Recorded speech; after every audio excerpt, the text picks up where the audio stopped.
ঈশান এক পলক হৃদির দিকে তাকালো। হৃদি তখনও দরজার কোণে মাথা নিচু করে নীরবে কাঁদছে। ঈশান দীর্ঘশ্বাস ফেলে কিছু একটা বলতে চাইল, কিন্তু তার আগে ধীরে ধরা গলায় মাথা নিচু করে সবার উদ্দেশ্যে বলল, আমি রেখেছি। কথাটি শোনা মাত্র শুভ্রার চোখ কপালে তুলে চিৎকার করে উঠল, তুই রেখেছিস মানে? হৃদি মাথা নিচু করে কাঁদতে কাঁদতে বলল, আমি মজা করে রেখেছি, ভেবেছি গন্ধে শুভ্র ভাইয়ের ঘুম ভাঙবে, কিন্তু এতটুকু হয়ে যাবে বুঝতে পারিনি। শোনা মাত্র রাবেয়া ইহসান তড়িৎ গতিতে এগিয়ে এসে ঠাস করে একটা থাপ্পড় বসিয়ে দিলেন হৃদির গালে। থাপ্পড়ের তীব্র শব্দে পুরো ঘর যেন এক মুহূর্তে যেন কেঁপে উঠল। রাবেয়া ইহসান হৃদির দিকে অগ্নিদৃষ্টিতে তাকিয়ে চিৎকার করে বললেন, এটা কোন ধরনের মজা? তুই কি এখনো ছোট যে বড় ভাইয়ের সাথে নোংরা মজা করতে যাস? দেখ তোর জন্য ছেলেটার কী দশা হয়েছে, দেখেছিস? হৃদি কোনো পাল্টা জবাব দিল না, শুধু হিক্কা তুলে অনিবরত কাঁদতে লাগলো। রাবেয়া ইহসান রাগে হিতে জ্ঞান হারিয়ে হৃদিকে আরও বকাবকি করে মারতে গেল। ঈশান মাঝপথে এসে তাকে থামালো। ঈশান রাবেয়া ইহসানকে অনেক বুঝিয়ে শান্ত করার চেষ্টা করতে লাগলো। হৃদি আর সেখানে এক মুহূর্ত দাঁড়িয়ে থাকতে পারল না। ওর মনে হলো ওখানে আর কিছুক্ষণ থাকলেও দম আটকে মারা যাবে। ও পাগলের মধ্যে দৌড়ে নিজের রুমে চলে এলো এবং সশব্দে দরজা বন্ধ করে দিল। দরজার পিঠ ঠেকিয়েও ফ্লোরে বসে পড়ল, হাউমাউ করে কান্নায় ভেঙে পড়ল। যতবারই ও চোখ বন্ধ করছে ততবারই শুভ্র সেই ফ্যাকাশে আর অসহায় মুখটা ওর চোখের সামনে বেশি উঠছে। জ্ঞান হারানো শুভ্র সেই নিতর শরীরটা যেন হৃদির কলিজায় তীরের মতো বিঁধছে। ও কাঁদতে কাঁদতে অস্ফুট স্বরে বলতে লাগলো, শুভ্র ভাই, আমাকে মাফ করে দিন। আমি আমি সত্যি জানতাম এতটুকু হয়ে যাবে, আপনার এত কষ্ট হবে আমি ভাবিনি। আপনাকে তো কষ্ট দিতে চাইনি আমি। খোদা, তুমি আমার শুভ্র ভাইকে সুস্থ করে দাও। দিদি কান্নায় ঘরে দেওয়ালগুলো যেন আজ ভারী হয়ে উঠেছে। নিজের এই অবস্থানের জন্য নিজেকে ধিক্কার দিচ্ছে। গালের উপর মায়ের হাতের আঙুলের ছাপ বসে গেছে। জ্বালা করছে প্রচণ্ড, কিন্তু সেই জ্বালার চেয়েও শুভ্রকে হারানো আর তাকে কষ্ট দেওয়ার ভয়টা হৃদির বুকের ভেতর অনেক বেশি রক্তক্ষরণ ঘটাচ্ছে। ও দরজায় মাথা ঠুকতে লাগলো। ধীরে ধীরে সময় তার আপন গতিতে বয়ে গিয়ে রাতকে আমন্ত্রণ জানালো। শুভ্রর অনেক আগে জ্ঞান ফিরেছে, এখন সে পুরোপুরি সুস্থ। বাড়ির সবাই একটু পরেই শুভ্র ঘরে গিয়ে ওকে দেখে এসেছে, শুধু হৃদি ছাড়া। আর সারাদিন সে একবার যেন নিজের রুম থেকে বের হয়নি, এক দানা পানিও পেটে পড়েনি ওর। বাড়ি অনেকে ওকে ডেকেছে, কিন্তু হৃদি সবাইকে এক কথা বলে ফিরিয়ে দিয়েছে, পরে খাবে। এভাবে করতে করতে দিন শেষ হয়ে ঘন রাত নেমে এলো, তবু হৃদি ঘরের দরজা খুলল না।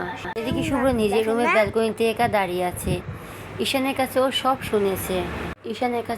শুনেছে যে হৃদি নোনালি পাতাগুলো রেখেছিল। অদ্ভুত ব্যাপার হলো, এটা শুনে শুভ্র মনে বিন্দুমতো খারাপ লাগেনি বা রাগ হয়নি, কিন্তু এখন মনে এক গভীর বিষণ্ণতার শূন্যতা দানা বেঁধেছে। সারাদিন সবাই ওর খোঁজ দিতে এসেছে, অথচ যার জন্য শুভ্র চাতক পাখির মতো চেয়েছিল সেই মনোমোহিনীর একটিবারও চোখের সামনে পায়নি। লোকে বলে ছেলেদের নাকি অভিমান থাকে না, কিন্তু শুভ্র আজ খুব অভিমান করেছে, প্রচণ্ড। লোকে বলে ছেলেদের নাকি অভিমান করতে থাকে না, কিন্তু শুভ্র আজ খুব অভিমান করেছে, প্রচণ্ড অভিমান। রাত যত বড়, শুভ্রের অস্থিরতাও তত পাল্লা দিয়ে বাড়তে থাকে।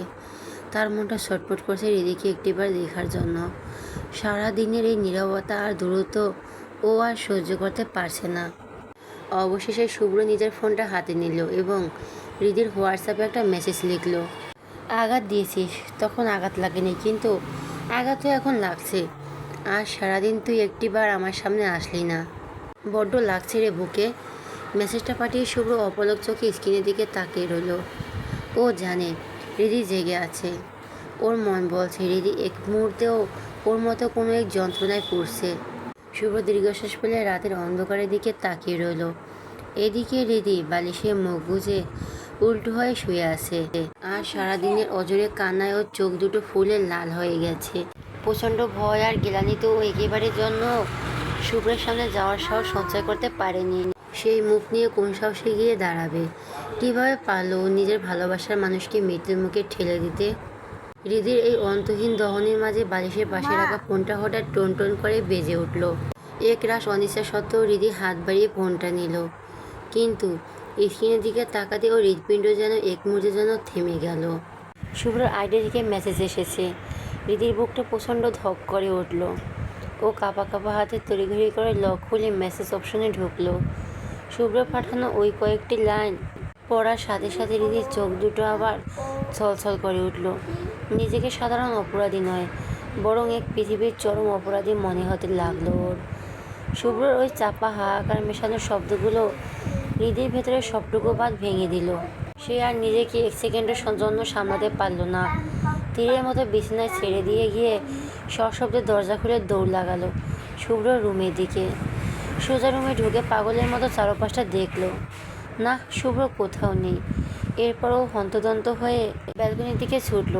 ব্যালকনিতে পা রাখতে ওর চোখের মনি স্থির হয়ে গেল। শুভ্র পকেটে দু হাত ঢুকে বাইরে অন্ধকারের দিকে তাকিয়ে উল্টো হয়ে দাঁড়িয়ে আছে। ঝাপসা আলো শুভ্র সেই দীর্ঘ আর শান্ত অবয়বটা দেখা যাচ্ছে। শুভ্রকে এভাবে একদম সুস্থ আর নিজের পায়ে দাঁড়িয়ে থাকতে দেখে হৃদি এক বুক বড় বড় নিঃশ্বাস, শান্তি নিঃশ্বাস ফেলল। মনে হলো ওর বুকের উপর চেপে থাকা হিমালয় সমান পাহাড়টা এক নিমেষেই নেমে গেছে। সে আর নিজেকে ধরে রাখতে পারল না। সব জড়তা আর লজ্জা একপাশে সরিয়ে রেখে উল্টো দিক হয়ে দাঁড়িয়ে থাকা শুভ্রকে পেছন থেকে দুহাত শক্ত করে জড়িয়ে ধরে ফুঁপিয়ে কেঁদে উঠল ও কান্নায় আজ সারাদিনে জমে থাকা সব যন্ত্রণা আর হাহাকার যেন এক লহমায় আছড়ে পড়ল শুভ্রর পিঠে। হৃদি আকস্মিক স্পর্শে শুভ্র পুরো শরীর ও মুহূর্তের জন্য ঝাঁকুনি দিয়ে উঠল। ও অনুভব করল হৃদির চোখের লোনা জল ওর টি শার্টের পেছনের অংশটুকু ভিজে পিঠের সাথে লেপ্টে যাচ্ছে। শুভ্র পাথরের মতো দাঁড়িয়ে না থেকে ধীরে ধীরে সামনের দিকে ঘুরে দাঁড়ালো। কান্নায় ভেঙে পড়া হৃদির বিধ্বস্ত মুখের দিকে তাকিয়ে ও খুব শান্ত গলায় বলল। হৃদির আকস্মিক স্পর্শে শুভ্রর পুরো শরীর এক মুহূর্তের জন্য ঝাঁকুনি দিয়ে উঠল। ও অনুভব করল হৃদির চোখের নোনা জল ওর টি শার্টের পেছনের অংশটুকু ভিজে পিঠের সাথে লেপ্টে যাচ্ছে। শুভ্র পাথরের মতো দাঁড়িয়ে না থেকে ধীরে ধীরে সামনের দিকে ঘুরে দাঁড়ালো। কান্নায় ভেঙে পড়া হৃদির বিধ্বস্ত মুখের দিকে তাকিয়ে ও খুব শান্ত গলায় বলল, এইভাবে কাঁদছিস কেন? আমি কি তোকে কিছু বলেছি? হৃদি কোনো কথা বলতে পারল না, শুধু হিক্কা তুলতে তুলতে না সূচক মাথা নাড়ল। শুভ্র পুনরায় জিজ্ঞেস করল, তাহলে কাঁদছিস কেন? হৃদি এবার নীরব। তার চোখের পাপড়িগুলো জলে ভিজে একাকার হয়ে আছে, গাল বেয়ে অনবরত পানি গড়িয়ে পড়ছে। শুভ্র এবার দুই হাতে হৃদির মাথাটা সোজা করে ধরল। পরম মমতায় আঙুল দিয়ে ওর চোখের পানি মুছে দিতে দিতে ধীরস্বরে বলল, ভয় পেয়েছিলে যদি আমার কিছু হয়ে যায়? শুভ্রের এই মায়াবী কণ্ঠস্বর শুনে হৃদি নিজেকে আর সামলাতে পারল না। সব বাঁধ ভেঙে গেল ওর। এক ঝাটকায় শুভ্রকে আষ্টে পৃষ্ঠে জড়িয়ে ধরে হাউমাউ করে কাঁদতে কাঁদতে কাঁপা কাঁপা গলায় বলতে লাগলো, আমাকে আপনি মাফ করে দিন। আমি বিন্দুমাত্র বুঝতে পারিনি এই গন্ধে আপনার এত বড় সমস্যা হয়ে যাবে। বিশ্বাস করুন শুভ্র ভাই, আপনি যখন মাথা ঘুরে পড়ে গেলেন তখন মনে হচ্ছিল আমার পুরো পৃথিবীটা চোখের সামনে অন্ধকার হয়ে আসছে। মনে হয়েছিল ভিতর থেকে কেউ জ্যান্ত টেনে বের করে নিয়ে যাচ্ছে। আপনি আমাকে মাফ করে দিন। শাস্তি হিসেবে যা ইচ্ছে করেন, মারেন বকেন, সব আমি মাথা পেতে নেব। তবুও দয়া করে আমাকে মাফ করে দিন। আপনি যা বলবেন আমি তাই করব। কখনো আপনার কথার অবদ্ধ হব না। তবুও আমি আপনাকে হারাতে পারবো না। অনেক ভালোবাসি আপনাকে, খুব বেশি ভালোবাসি। হৃদির গলার সেই হাহাকার আর ভালোবাসার আর্তনাদ রাতের এই নিস্তব্ধ ব্যালকনিতে এক অদ্ভুত মায়ার চাদরে বিছিয়ে দিল। শুভ্র স্তব্ধ হয়ে শুনল হৃদির হৃদয়ে সবটুকু নিগড়ানো স্বীকারোক্তি। হৃদি যেন আজ ওর বুকের ভেতর মুখ লুকিয়ে নিজেই পুরো অস্তিত্বটাই শুভ্রর হাতে সঁপে দিল। ও শুভ্রকে আরও শক্ত করে আঁকড়ে ধরল, যেন এই বাঁধন আগলা হলেই ও শুভ্রকে চিরতরে হারিয়ে ফেলবে। শুভ্র একটা দীর্ঘশ্বাস ফেলে হৃদির চুলে মুখ ডুবিয়ে খুব নিচু স্বরে বলল, এত ভালোবাসির বলেই তো সারাদিন আমার সামনে আসলে না। আমি বেঁচে আছি নাকি বাকিটুকু শেষ করার আগেই হৃদি আরও শক্ত করে শুভ্রকে জড়িয়ে ধরল। মুখ দিয়ে মরে যাওয়ার মতো উচ্চারণ শুনে হৃদির বুকটা কেঁপে উঠল। ও যেন আর সহ্য করতে পারছে না। শুভ্র একদম নিজের পাঁজরের সাথে মিশিয়ে ফেলে আরও জোরে কেঁদে দিল ও। শুভ্র এক বুক তপ্ত শ্বাস ছেড়ে হৃদিকে নিজের দুবাহুর ঘেরার টোপে বন্দি করে নিল। ওর মাথায় হাত বুলিয়ে দিয়ে শান্ত গলায় বলল, কান্না থামা হৃদি, আমার কিছু হয়নি, দেখ আমি একদম ঠিক আছি, তোর সামনে দাঁড়িয়ে আছি। হৃদি তবুও কান্না থামালো না। ওর অবুঝের মন যেন শুভ্রর ওই নিতর হয়ে যাওয়া দৃশ্যটা কিছুতেই বলতে পারছে না। ওর সামনে কেঁদেই চলল। হৃদির এমন পাগলামি আর কান্নার তোড় দেখে শুভ্র ঠোঁটের কোণে সেই চেনা বাকি হাসিটা ফুটে উঠল। ও হৃদির কানের কাছে খুব নিজের ঠোঁট নিয়ে ফিসফিস করে বলল, সাধারণত কান্না দেখে মানুষের ইমোশনাল হওয়ার কথা, কিন্তু তোর এই কান্না দেখে আমার বাসর করার ইচ্ছে জাগছে। এখন বল তো আমি কি করি? শুভ্রের এমন হুট করে বলা নির্লজ্জ কথা শুনে হৃদির কান্নার বেগ মুহূর্তেই থমকে গেল। ওর সারা শরীর যেন একলমায় বিদ্যুৎ খেয়ে গেল। কান্না ভিড়ার চোখ তুলতে ও থতমত খেয়ে শুভ্রের দিকে তাকালো। শুভ্রের চোখে সেই গভীর আর নেশাতুল দৃষ্টি দেখে হৃদির গলার কাছে শব্দটা সব দলা পাকিয়ে গেল। ও যেন নিজের কানকেও বিশ্বাস করতে পারছে না। হৃদি একদম থতমত খেয়ে কাপা গলায় বলল, বাসর মানে? শুভ্র হৃদিকে বাহুবন্ধনে আরও নিবিড় করে টেনে নিল ওর কানের খুব কাছে। মুখ নামিয়ে ফিসফিস করে বলল, এখন বাসর কি তাও বোঝাতে হবে তোকে? কবে বুঝিয়ে দিব নাকি? শুভ্রের এমন সরাসরি আর সাহসী কথায় হৃদির লজ্জা একদম লাল হয়ে লাগলো।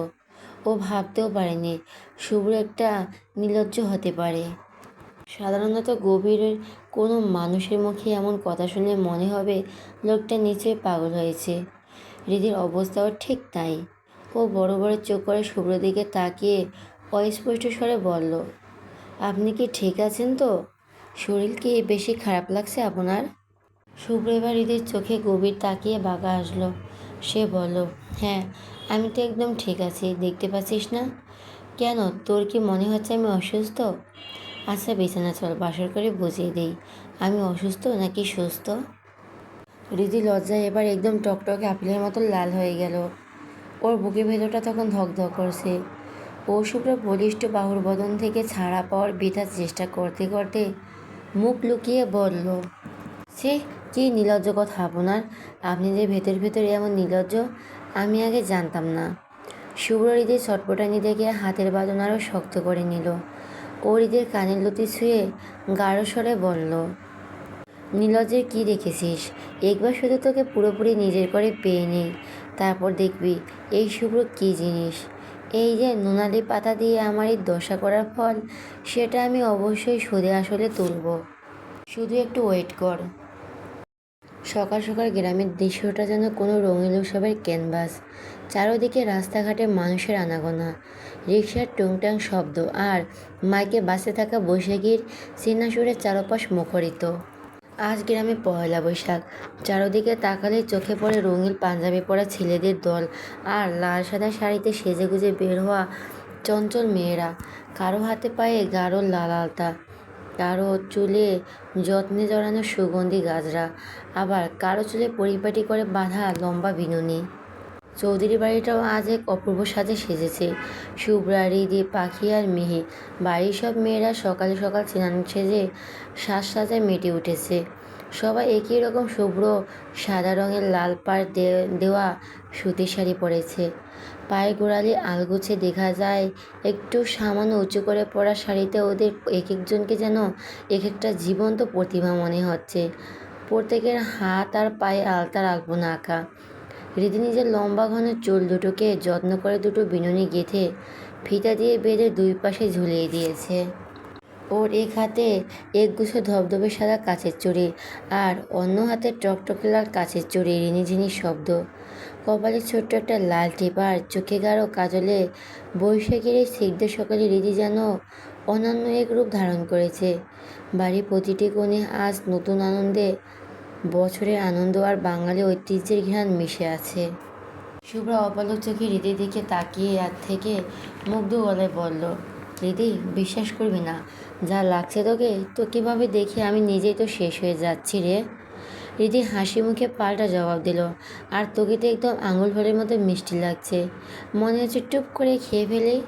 শুভ্রা নিজের সাজের উপর হাত বুলিয়ে লাজুক হেসে জিজ্ঞেস করলো, সত্যি আমাকে অনেক সুন্দর লাগছে? হৃদি ওর হাত দুটো জড়িয়ে ধরে বলল, সুন্দরের চেয়েও বেশি কিছু, যা মুখে বলে বোঝানো সম্ভব না। আজ থেকে মিহি আর পাখি দুজনের ঠোঁট উল্টে একসাথে বলে উঠল, আমাদের বুঝি সুন্দর লাগছে না? হৃদি আর শুভ্রা হেসে ওদের দুজনকে জড়িয়ে ধরে একসাথে বলল, আরে ধুর, শাড়ি পরলে সব বাঙালি মেয়েদের অপূর্ব অপার্থিব লাগে।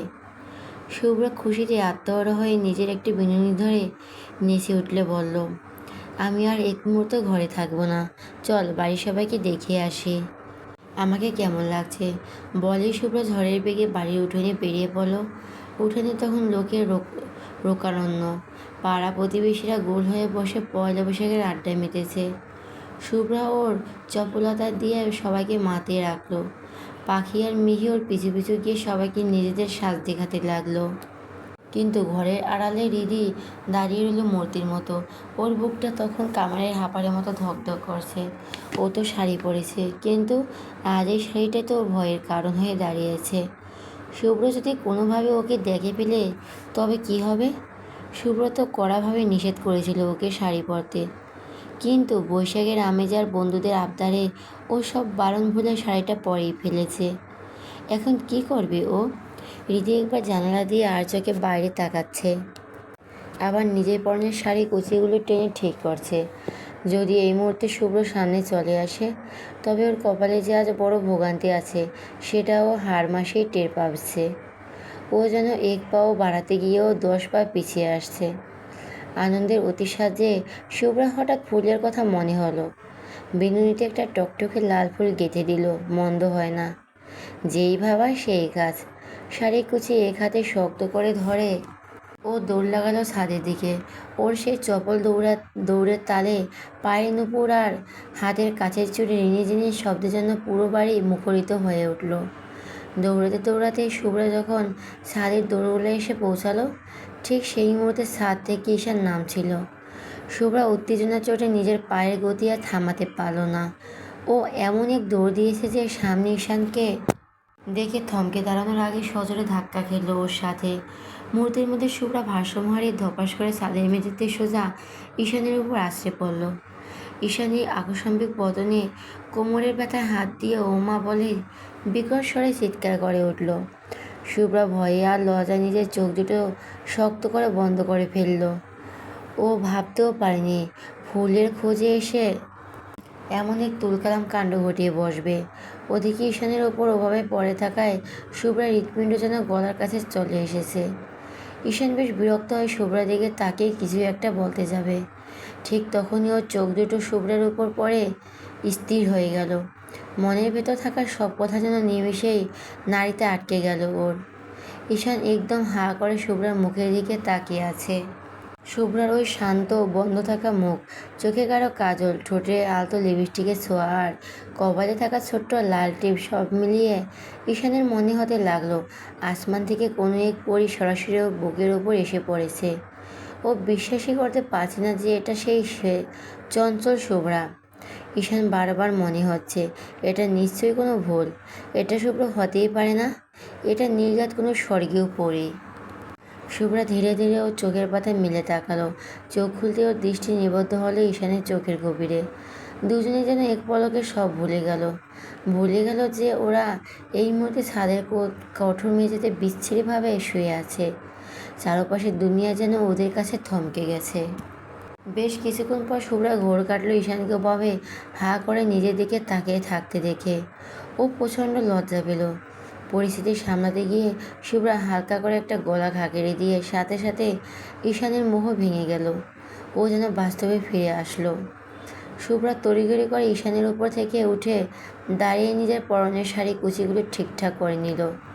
ঈশানও অপ্রস্তুত হয়ে নিজের পিঠের ধুলো ছাড়তে শুরু করলো। শুভ্রা অপরাধী মুখ করে ঈশানের দিকে তাকিয়ে কুণ্ঠিত স্বরে বলল, সরি ভাইয়া, ভুল হয়ে গেছে, আসলে আমি খেয়াল করি নাই। ঈশান এবার আরও গভীর করে শুভ্রাকে খেয়াল করলো।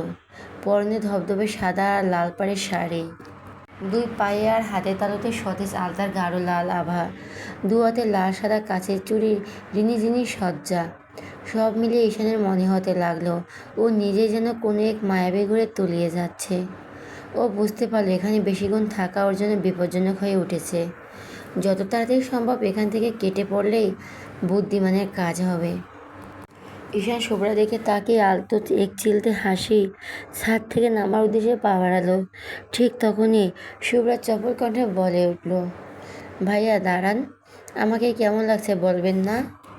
ঈশান না চাইতেও নিজে নিজে বিড়বিড় করে বলে উঠল, সুন্দর, এত সুন্দর যে সেই সৌন্দর্য জ্বলছি আমি। শুভ্রা কথাগুলো পরিষ্কার শুনতে পেল না। ও বেশ কৌতূহল নিয়ে ঈশানের দিকে এগিয়ে এসে বলল, হ্যাঁ ঈশান ভাইয়া, কিছু বলছেন? ঈশান সাথে সাথে নিজেকে সামনে নিয়ে স্বাভাবিক হওয়ার চেষ্টা করলো। একটু অবস্থিত গলায় বলল, না না, বললাম অনেক সুন্দর লাগছে তোমাকে, এখন আমি আসি। ঈশান আবারও জেদে নিল। আচমকা শুভ্রার ওর হাতটা ধরে ফেলল। অনুরোধের সুরে মায়াবী গলায় বলল, আসলে ভাইয়া আমি একটা ফুল তুলতে চাই, কিন্তু গাছটাতে অনেক বড় বড় কাঁটা, ভয় লাগছে যদি ফুটে যায়, প্লিজ আপনি একটা তুলে দিবেন। শুভ্রাসের নরম হাতের স্পর্শে ঈশানের সারা শরীর মুহূর্তের মধ্যে বিদ্যুতের চমকের মতো এক শিহরণ খেয়ে গেল। ও তড়িঘড়ি করে শুভ্রার হাত থেকে নিজের হাতটা ছাড়িয়ে নিয়ে কিছুটা উপস্থিত হয়ে বলল, শুভ্রা আমার কাজ আছে, তুমি তুলো না, তুলতে না পেলে নেমে এসো, তোলার দরকার নেই। শুভ্রার সাথে সাথে অভিমানী মুখটা কালো করে ফেলল। ধরা গলায় বলল, এভাবে বলতে পারলেন? আমি কি মহা বড় কোনো কাজ করে দিয়েছি? শুধু একটা ফুলই তো তুলে দিতে বলছি। ঠিক আছে, লাগবে না, চলে যান আপনি, বলে শুভ্র ছাদের কোণে থাকা গোলাপ ফুলের গাছটা কাছে চলে এলো। গাছটা বেশ বড় আর তীক্ষ্ণ, সব কাঁটায় ভরা। শুভ্র মনে মনে প্রচণ্ড ভয় পাচ্ছে, যদি কাঁটা ফুটে যায়। তবুও সে সাহস সঞ্চয় করে কাঁটার ভেতর দিয়ে হাত বাড়িয়ে একটা ফুল তোলার চেষ্টা করতে লাগলো। ঠিক তখনই ওর হাতটা থমকে গেল। মনে হলো ওর বিনুনিতে কেউ খুব কোমলভাবে কিছু একটা গুঁজে দিল। ও অবাক হয়ে ঘাড় ঘুরিয়ে তাকিয়ে দেখে পেছনে ঈশান দাঁড়িয়ে। ঈশান খুব যত্ন করে শুভ্রের বিনুনিতে একটা ধবধবে সাদা বেলি ফুলের গাছরা সুন্দর করে পরিয়ে দিয়েছে। শুভ্র কয়েক মুহূর্তের জন্য একদম স্তব্ধ হয়ে গেল। গাছটা লাগানো শেষ করে ঈশান মৃদু স্বরে বলল, এবার সত্যি অনেক সুন্দর লাগছে। শুভ্রা বিস্ময় কাটিয়ে অস্পষ্ট স্বরে বলল, আপনি গাজরা কোথায় পেলেন? ঈশান একটু রহস্যময় হাসি দিয়ে বলল, তা তোমার না জানলেও চলবে। শুভ্রা এক পলক খুশি হয়ে উজ্জ্বল চোখে তাকিয়ে বলল, আমার জন্য কিনেছেন? ঈশান নির্লিপ্তভাবে শীষ বাজাতে বাজাতে ছাদ থেকে নামতে নামতে বলল, আমি কোন দুঃখে তোমার জন্য গাজরা কিনতে যাব? গাজরা কোথা থেকে আসলো এসব ফালতু চিন্তা মাথা থেকে ঝেড়ে ফেলো এবং নিচে আসো। ওদিকে চৌধুরী বাড়ির সবাই মেলায় যাওয়ার জন্য একদম রেডি। শুভ্র পরিপাটি হয়ে রুম থেকে বের হলো। ও আজ কুচকুচে কালো শার্ট আর কালো প্যান্ট পরেছে। ওর সেই সহজাত শ্যামবর্ণ গায়ের রঙে কালো পোশাকটা যেন এক অদ্ভুত আভিজাত্য এনে দিয়েছে। মনে হচ্ছে কোনো এক গ্রিক দেবতা ভাষ্যক সজীব হয়ে উঠেছে। ওর বাহুর পেশিগুলো কালো শার্টের ভাঁজে ভাঁজে খেলা করছে। বাঁ হাতের একটা আভিজাত্যপূর্ণ স্মার্ট ওয়াচ, চোখে কালো নীল শেডের সানগ্লাস, শার্টের হাতা কুইন পর্যন্ত নিখুঁতভাবে গোটানো। বাঁ হাতে একটা আভিজাত্যপূর্ণ স্মার্ট ওয়াচ, চোখে কালো নীল শেডের সানগ্লাস, শার্টের হাতা কুইন পর্যন্ত নিখুঁতভাবে গোটানো, আর উপরে দুটো বোতাম খোলা। ওর বুকের খোলা অংশটুকু থেকে যেন এক অদ্ভুত পুরুষের ঘেরান ছড়াচ্ছে। সব মিলিয়ে ওকে দেখে মনে হচ্ছে কোনো এক রহস্যময় ধরাছোঁয়ার বাইরে সুদর্শন সিনেমার হিরো। শুভ্রকে দেখে রিবাত হাসি মুখে ওর ঘাড়ে একটা চাপড় মেরে বলল, কী রে হিরো, মেয়ে পটানো ধান্দা নাকি? শুভ্র চোখ থেকে সানগ্লাস খুলে বলল, নাকমুখ কুচকে চরম বিরক্তি সুরে বলল, ডিসগাস্টিং। শুভ্রকে দেখে রিবাত হাসি মুখে ওর ঘাড়ে একটা চাপড় মেরে বলল, কী রে হিরো, মেয়ে পটানো ধান্দা নাকি? শুভ্র চোখ থেকে সানগ্লাস খুলে নাকমুখ কুচকে চরম বিরক্তি সুরে বলল, ডিসগাস্টিং। রিবাত টিপকানি কেটে বলল, হ্যাঁ, তার জন্য তুই একদম হিরো সেজে এসেছিস। বুঝি না শালা, তুই যে তলে তলে নৌকা চালাস। শুভ্র এবার মারমুখী হয়ে বিরক্ত গলায় বলল, বেশি কথা বলে থাপড়ে দাঁত ফেলে দেব। রিফাত আর শুভ্র খুনসুটির মাঝে সোহান চৌধুরী বেশ চিহ্নিত গলায় বলে উঠলেন, রিদি কোথায়? সবাই রেডি হ। কই? ইকবাল হোসেন চারদিকে একবার চাতক পাখির মতো চোখ বুলিয়ে নিলেন, কিন্তু রিদিকে কোথাও দেখতে পেলেন না। তিনি শুভ্রা দিকে তাকে কিছুটা অস্থির হয়ে জিজ্ঞেস করলেন, শুভ্রা, রিদি না তোদের সাথে রেডি হলো, তাহলে ও কই গেল? শুভ্রা নিজেও বেশ অবাক হয়ে বলল, হ্যাঁ ফুপা, আমিও তো বুঝতে পারছি না ও কোথায় হাওয়া হয়ে গেল। চারপাশে একটা চাপা টেনশন ছড়িয়ে পড়লো। শুভ্র এবার ধীর স্থিরভাবে নিজের হাতের স্মার্ট ওয়াচটার দিকে তাকালো। ওই সেই পৌরুষদীপ্ত শ্যামবর্ণের কপালে চিন্তার ভাঁজগুলো আরও গাঢ় হয়ে ফুটে উঠল। চারপাশে হইচই থামিয়ে ও সবার উদ্দেশ্যে অত্যন্ত শান্ত কিন্তু গম্ভীর তপ্তশ্বাসে বললেন, আমি দেখছি, তোমরা দাঁড়াও। বলেই শুভ্র বাড়ির ভেতরের দিকে পা বাড়ালো। ওর ভারী জুতোয় প্রতিটি কদম যখন মেঝের উপর আছড়ে পড়ছে, সে দাপটি শব্দে মনে হচ্ছে পুরো বাড়িটা যেন এক অজানা থমথমে আতঙ্কে কেঁপে উঠছে। সেই অতি পরিচিত পদধ্বনি রুমে কাছুমাচু হয়ে বসে থাকা হৃদির কানে পৌঁছাতেই ওর কলিজাটা যেন শুকিয়ে কাঠ হয়ে গেল। ও এখন নিশ্চিত এই শব্দ শুরু শুধু শুভ্র জুতো থেকে আসতে পারে। শুভ্র যদি এই মুহূর্তে রুমে ঢুকে ওকে শাড়ি পরা অবস্থায় দেখে ফেলে, তবে আজ নির্ঘাত প্রলয় ঘটবে। ভয়ে হিতাহিত জ্ঞান হারিয়ে হৃদির তড়িঘড়ি করে খাটের নিচে ঘুটঘুটে অন্ধকারের নিচে লুকিয়ে পড়লো।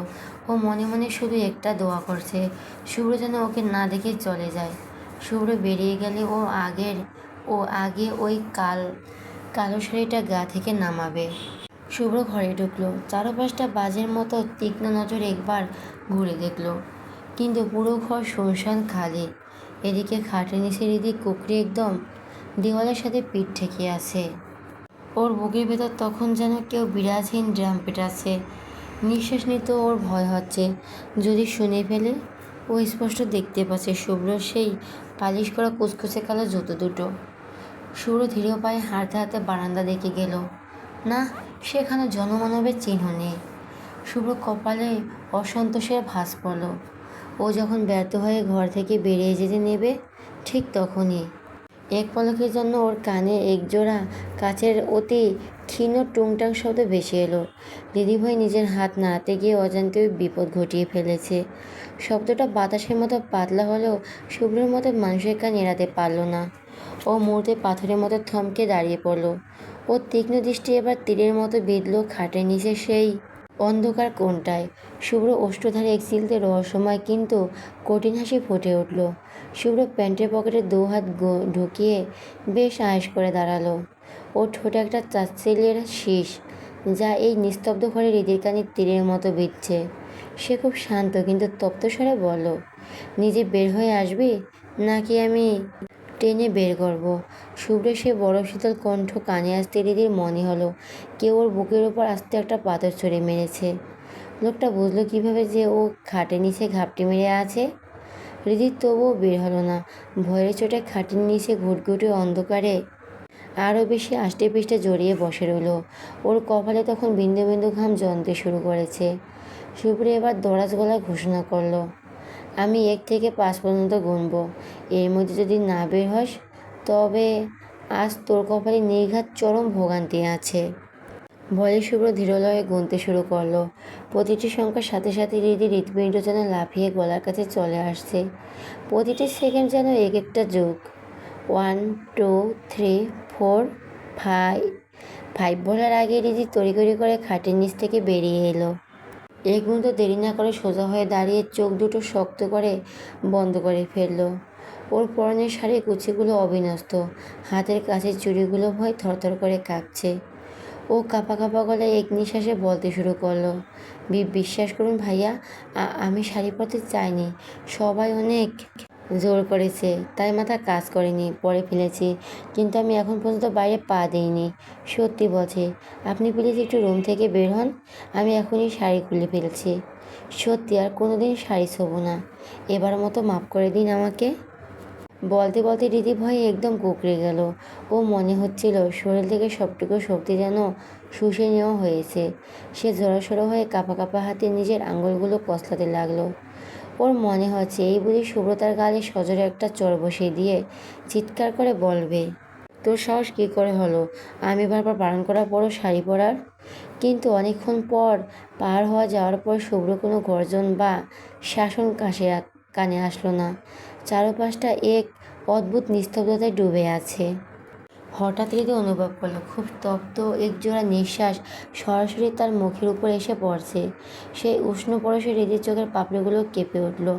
সে অত্যন্ত ধীরলয়ে নিজের চোখের পাতা মিলে তাকালো, আর তাকাতে দেখলো শুভ্র অদ্ভুত ঘোর লাগা অদ্ভুত ঘোর লাগা দৃষ্টি, যা যেন ওকে আষ্টে পৃষ্ঠে বেঁধে ফেলেছে।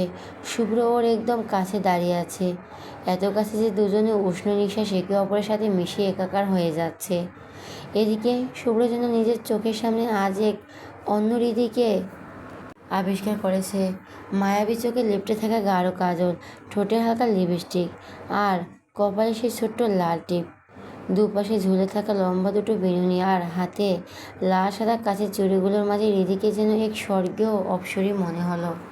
হৃদির হাতে পায়ে আলতার সেই সিগ্ধ রং দেখে শুভ্র হৃদস্পন্দন মুহূর্তের জন্য থমকে গেল। সে কোনো কথা বলতে পারছে না, শুধু একরাশ মোহ আর নেশা নিয়ে হৃদির দিকে তাকিয়ে রইল। শুভ্র সেই গভীর ঘোর লাগা দৃষ্টি হৃদি আর বেশিক্ষণ সহ্য করতে পারল না। লজ্জায় আর আবেশে নিজের চোখ জোড়া নামিয়ে নিল। কাঁপা গলায় অস্ফুট সুরে বলল, ওইভাবে তাকাবেন না আপনি, আমার কেমন জানি লাগছে।